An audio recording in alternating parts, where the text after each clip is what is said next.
Saime täna kokku üldse teistes asjades, aga kaamera on meil siin olemas. Üks päev just arutasime, et meil on kahe peale kokku 11 aastat kogemus kinnisvaras. Jah. Nii et mõtlesin, ma loen mõned küsimused, mis on mulle viimasel ajal tulnud. Ilmselt samade küsimustega inimesi veel.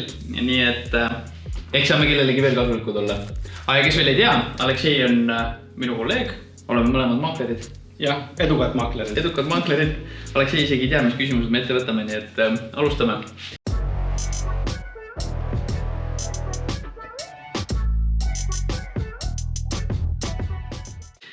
Seda on mult palju küsitud. Mis saab sügisel, kui pensionifondidest raha tuleb? See on väga hea küsimus, et see on kaks arvamust turul. Üks arvamus see, kus on ajalehes kirjutavad, et hinnad lähevad üles kirjutama. Teine arvamus on see, et tegelikult hinnakasv on praegu juba hinnade sees, kuna neid ootus tuleb suur ports raha kinnisvaraturule pluss investorid aktiivselt olnud. Et see on juba peegeldunud selle, et hinnad on juba tublisti kasvanud. Nõus, mul siin ei ole midagi lisada. Uue kodu hind jookseb eest ära, kas peaks ootama turulangust? Vot ise tunnen, et loota, et mingit hinnalangust ilmselt ei tule. Jah, et selline aktiivsus, mis meil olnud kevadel ja suve algusel, kui ostati absoluutselt kõik objektid olnud järjekorrad ja ülekauplemised. Kolleegides kuuled, et alustasime selle hinnaga ja tegelikult oli natukene samm-sammuga kõrgemaks läinud. Need ajad on juba möödas. Nüüd on praegu olukord, kui ostjad üsna ettevaatlikult kalkuleerivad. Hind nende silmas on juba üsna kõrge ja enam ei ole sellist kiirust, et peabki kohe ostma. Ja, aga samas selles mõttes ega selle eelmise punkti juurde ka, et ka inimeste sissetulekud kasvavad ja selles mõttes ma midagi nagu hullusin ei näe, et pigem nüüd ongi nagu selline rahulikus tempos kasv edasi. Hästi mitte midagi sellist kreisit nagu siin kevadel oli.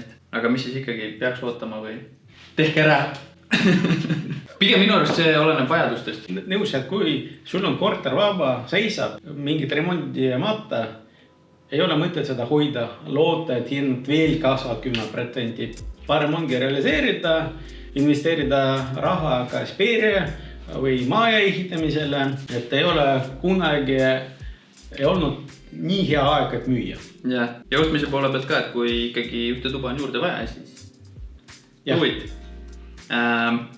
Mõtleme osta investeeringuna uude majja Tallinnas korterit üürile andmiseks. Peamine küsimus nende puhul oli, kus mu raha kõige rohkem kasvab lisaks üüritootusele? Siis siin ilmselt tasub täpsustada, mis projektis inimene soovib osta ja mis on selle üürniku profiil, kes on ideaalne üürnik selle objektil. Aga muidu investori silmes praegu üüritootlus on muutunud üsna väikseks. Ja paljud kõrgemaks ka ei lähe enam. Paljud investeerivad ikkagi kinnisvara, kuna see on hea kaitse inflatsiooni eest ja kõik usuvad, et lõppkokkuvõttes tulevikus 10 aasta perspektiivis kinnisvara küll ei lähe odavamaks.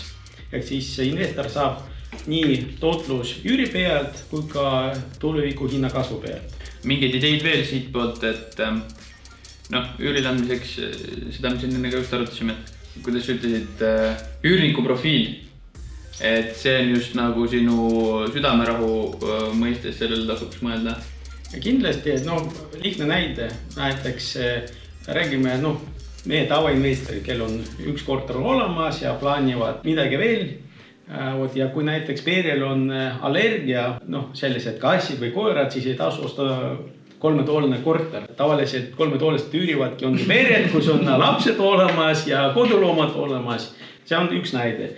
Teine näide on see, et kui inimene tahab, et objektil üürnik püsib pikaajaliselt, ehk ta ei pea iga aastat kedagi uut otsima või maklerabi kasutama, siis tasub mõelda, mis segmentis on inimesed, kes ongi pika aega elavad sama objektil. siis siin tihti juhtub, et näiteks niisugune kahetoolne korter magamisrajoonis, niisugune hea seisukorras, mitte uus. See on kõige parem, et kus inimesed ongi valivad, mis on üsna soodne üürida ja nad saavad seal 3-4 aastat elama. Kasvu, jah. No selles mõttes, kui ma siin enda klientuuril rohkem, et kuskil keskel niimoodi vaadatakse, et siin on ka 2 lähenemist, et üks on see, et võetakse sinna, kus on juba populaarne, et sa saad sellest turukasvust osa, aga teine on see, et leida just need piirkonnad, mis võib-olla veel ei ole nii popid või nii jõhkrad kasvu läbi näinud, aga mis võiksid olla kesklinna lähedal ja siis nagu seda deltat vähendada mingi hetk turu mõistes. Sul on, Jorma, õigus, et lihtne investeerida sinna, kus on kõik investeerijad samas, et kui meil olnud üüriturul üsna ka rasked ajad, kui koroona tuli, siis see olukord näitas, kui sul on objekt, kus on sama majas veel 5 korterit, siis peale seda hinnalangust sul ei ole mingit variantid. Ja tegelikult siin vajagi nagu mõelda, kas sa lähed täpselt sama teed nagu teised ja siis sinu ees on suur konkurents või sa valid alternatiivstrateegia, konsulteerid tutva makleriga, kes on asjatundja ja kes aitab sul valida õige maja, õige piirkond, kus ongi väga lihtne üürida. Mitte, et oled pärast kuskil uues tornmajas, kus kõik on üürikaid täis.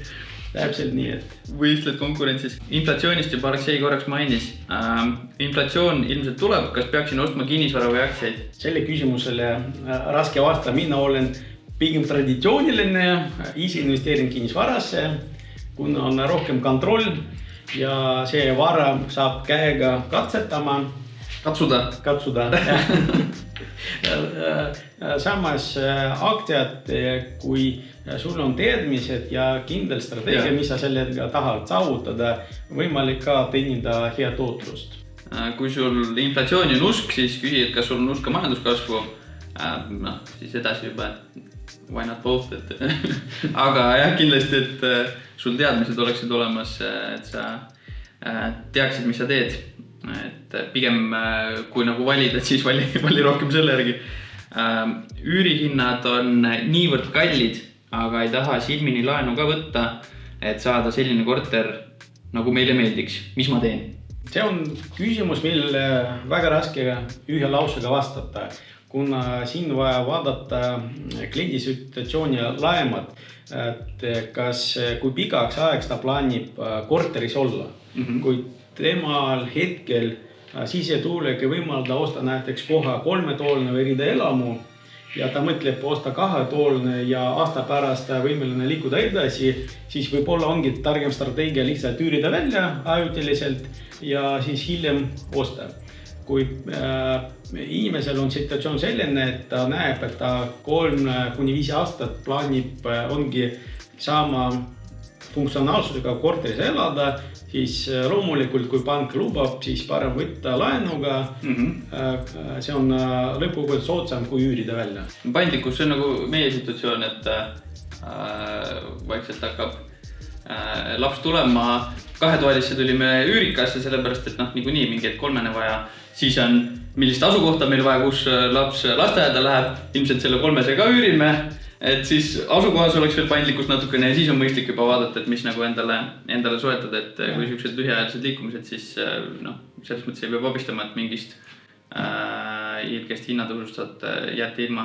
Täpselt nii, et kui teil ei ole veel selgus, mis piirkonna see korter peaks olema, siis tasub üürida. Viimane küsimus 2 ja 3 hinnavahe on jäänud nii väikeseks, kas peaksin proovima müüa ja ära vahetada suuremaks, kuigi praegu veel 3 tuba otseselt vaja ei lähe.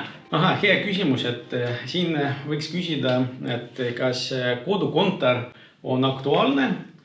Kui see on väga aktuaalne, tegelikult tõepoolest praegu hinnavahe on ja väike, tasub natukene vaeva näha, müüa 2-toolne, osta 3-toolne ja siis oled selline kodukontori mure lahendanud. Teine näide, et kunagi ei tea, millal on pere lisandub, kui praegune situatsioon võimaldabki, ongi üsna lihtsalt selle vahetus teha ja inimene juba tunneb, et ruumi vähe, siis kindlasti tasub teha.